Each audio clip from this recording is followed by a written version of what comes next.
Hello and welcome to Morris Park. I'm Clyde Morris. And as you can see by the outside of the window here, we have ice. We are in the middle of an ice storm.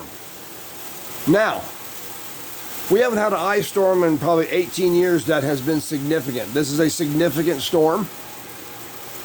Started in last night. Now yesterday I got all things ready to try to keep us going.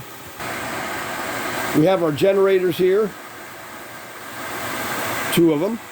The larger one will be for the house, so we can run some infrared heaters in the house and not freeze out inside there and be a little comfortable. It'll be a little cool in there, but we'll be comfortable. We'll make that. And the smaller one here is actually for the greenhouse here. And that's to keep the blower for the wood stove going and the fan to blow it out to the greenhouse, as you can hear that right now. Now, something that's always funny is always during these events, and we've had a vortex come through in the last 3 years, which is what's happening now. Temperatures will be dropping down very cold tonight. But what the funny thing is, the plants are just don't want to quit. You can see on my Euphorbia Evansii tree, they're starting to get little buds of it on it up here. It does this every year at exactly the same time. No matter what it's doing outside, this one's saying, I want spring, and I'm trying to push it. So anyway, we had a few things coming to flower. One of the other things, my Uwamani pectinifer, it always blooms this time of year. So you can see, I've had this thing for over 40 years. Always blooms in the winter. You can even see some flower buds on this Medusa here, even though it hasn't had a lot of water. You can see it's kind of wilty because it's a bit dry. And of course, we won't be watering anything for a bit. And this little mammillaria here, I don't know if you can see it, but down in there, flower buds starting in anticipation for spring, which won't come for about 2 months.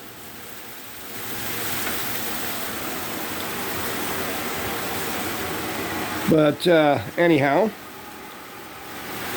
we've got quite a bit of ice going on outside, and I'll show you that here in just a second.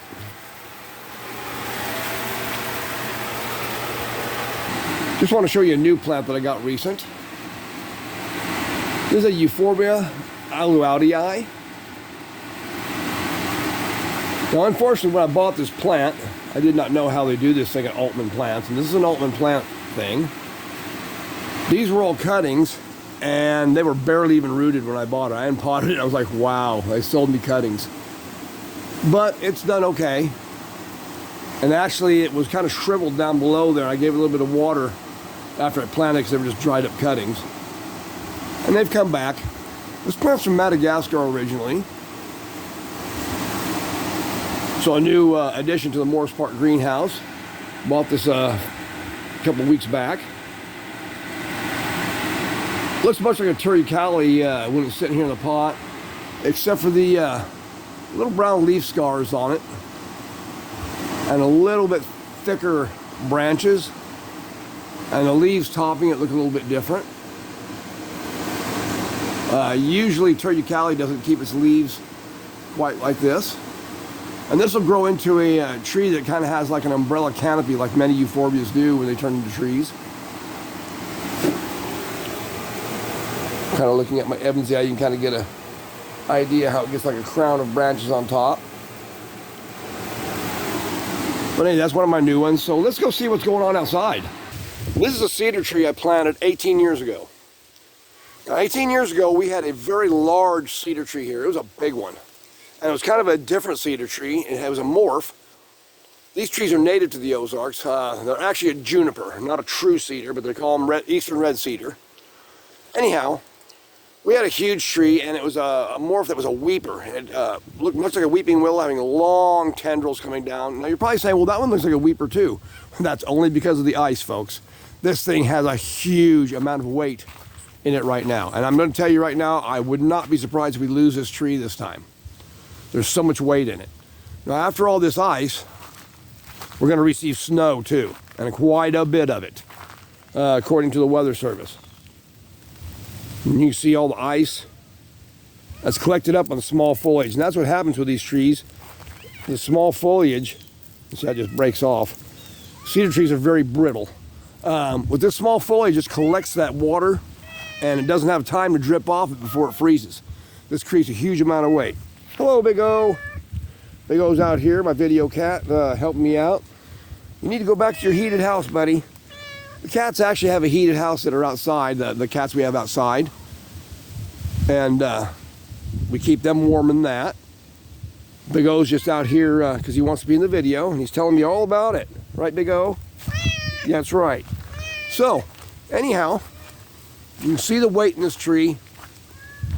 I say I'm actually very much expecting to lose it.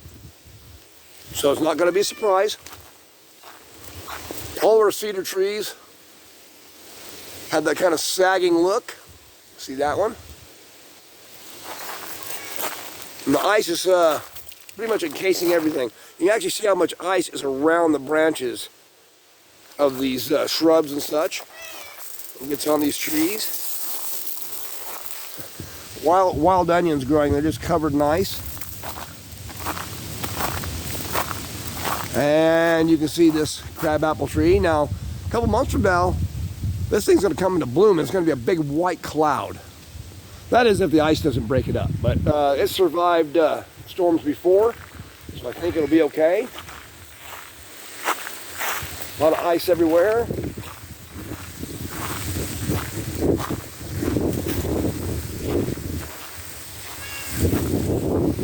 Kind of worried about this big maple tree too. Although typically, the trees that have less small branches make it the best. They don't have the little small branches that everything can collect up on.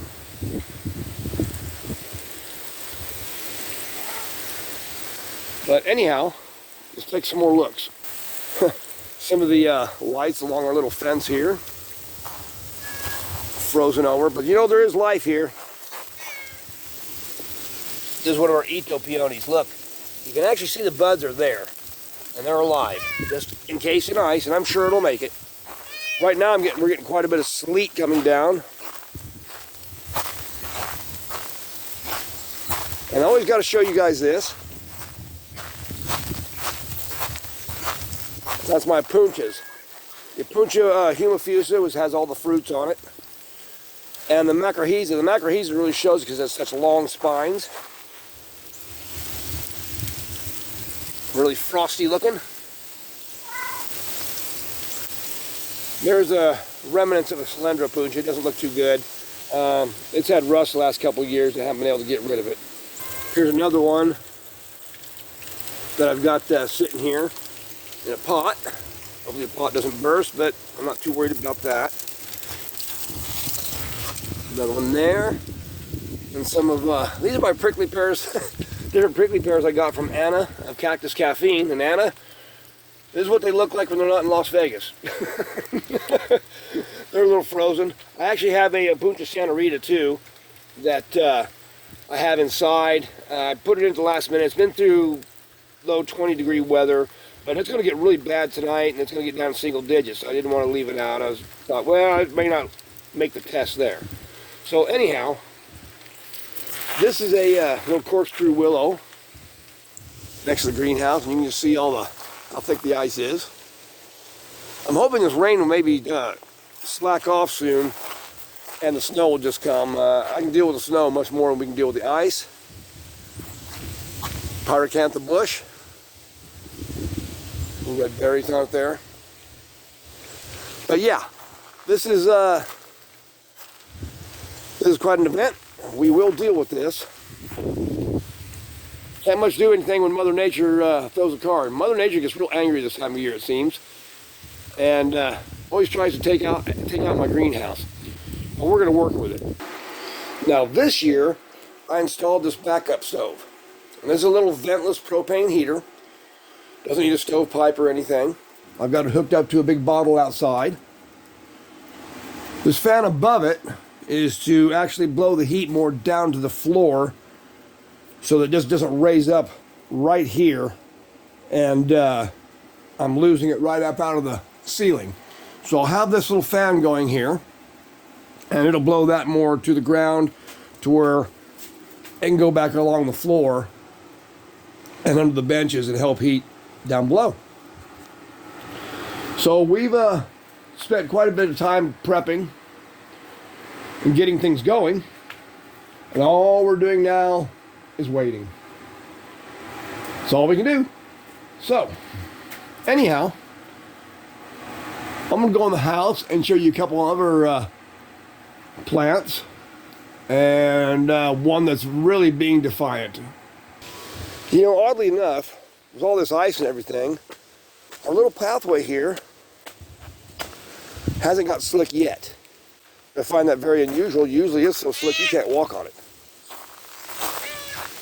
Here we go, Big O. Let's go to the house. Big O's going to take me back up to the house. Come on, buddy. He's got an ear that looks a little rough there because he's been trying to defend his home from a stray cat we've had coming in. They've been fighting it out pretty good. We got his ear kind of healed up. It was quite infected from fighting. And Big O is a real fighter. He may seem like a lovey little cat right now, but when it comes to another male cat, he turns into a lion, and I mean a lion. So he's been on guard. He hasn't really gone into his heated house because he's staying on guard and keeping their food away from everybody else. Now this is another new euphorbia I got. I bought it same day as I bought the aluatii, and it's Euphorbia Susannae. Don't have one of those, so I thought I'd pick one up while they were out. It was kind of the end of the year plants. Nice little plant.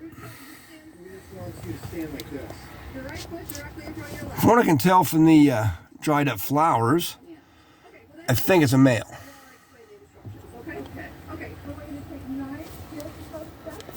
But anyhow, this is my Euphorbia fruticosia seedling that I bought about a year ago at Wickman Gardens. And this wanting to put out some flowers too. There's a little flower starts there on the branches. Oh, it's grown quite a bit. It's probably about 4 times larger than it was when I got it. And it's in its new custom Africanized pot. It's a euphorbia tree, a euphorbia over there, the aloe over there. This was a rather plain pot, and I actually did this with my Dremel. Most euphorbia trees, when they get large, have that kind of umbrella top to them, as you can see. And that's what I meant by umbrella top. My Africanized pot for my African plant. But anyway, I have one more plant to show you. Oh, I'm going to update on something else while I'm here. Now, I showed you my medusas in another video not far back, and how this one was doing so roughly. Now, this one still got some yellow tips, but I found out why it was doing so roughly. Actually, it needed a little more water, and it needs some food. I guess the soil in here was depleted of food, even though it's only been there about a year. Not enough food in it. I gave it a little food, and now the new branches seem to be holding their own as far as keeping their tips. So that's doing pretty good. There in Medusa there with her snakehead crown. And we have this. This is an amaryllis that my aunt and uncle sent me.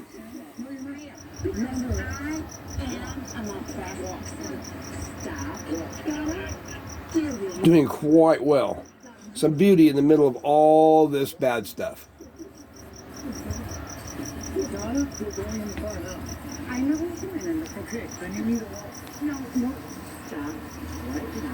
Yeah.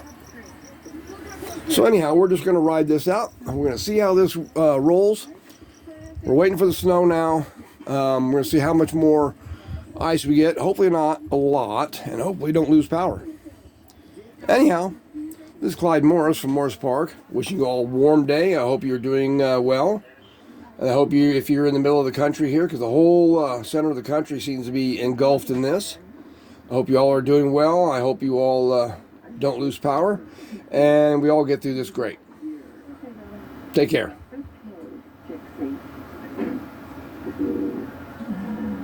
Nice.